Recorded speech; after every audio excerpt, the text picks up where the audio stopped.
Yuri, could you just start us off, Road to Indy 101 for the uninitiated? What series are there? What makes it exciting? And how does it differ from the European feeder series that I and probably a lot of our listeners and watchers are more familiar with? Yeah, so I mentioned the four series just now. Indy Lights is sort of like basically IndyCar's F2, and then below there you got Indy Pro 2000, USF2000, and as of this year, USF Juniors, which is almost like F4 level, but I'm sure Rob can tell a lot more about that a little bit later. The big difference is, and Kyle is a living proof of that as well, scholarships. We've been talking about this on the podcast for a long time. Racing is expensive. How do you continue to climb that ladder? Well, in America, they got this figured out because if you win the championship, you move on to the next level. There's no question about it. And that's how Kyle did it. Kyle sort of started at the lower levels and just constantly won the championship, got that scholarship and moved up to the next level.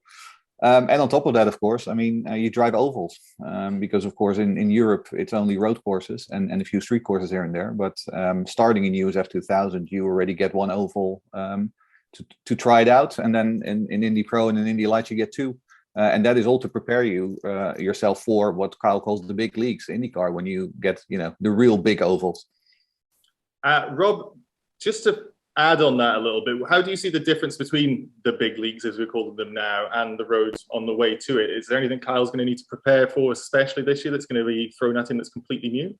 Well, I think the big thing is as the drivers, work their way up through the ladder, they get better at every little component, whether it's the media side of it. One of the things he's obviously going to be dealing with, and he'll be able to tell you this probably right now, is the fact that everything outside the car is amplified so much when you get to IndyCar, right? And I remember talking to Spencer Pickett about that. It was 75% business, 25% racing. As you come up through the road to Indy, it's all about the racing, right? Yeah, you do some social media stuff. You get into it with the Cooper Tire hashtag program or whatever it is. But once you get to IndyCar, it's full on business, right? You're dealing with your sponsors. You're dealing with all that kind of stuff outside the race car. But, Kyle's been through it all. Every car that you go in requires another level of fitness. And Kyle will tell you, as any driver is, the first time you get out there and test the IndyCar, you realize you're probably not as fit as you need to be. And so you head into the gym and get yourself better. Kyle, yeah. I'm sure you can respond. It's the Indy cars are a handful to drive. They're heavy. It's a tougher car to drive. Yeah, no doubt. Just the differences between, all the steps from the road to Indy into IndyCar are pretty fluid. I'd say the USF step to Indy Pro is not very big, and nor is the Indy Lights to an IndyCar step.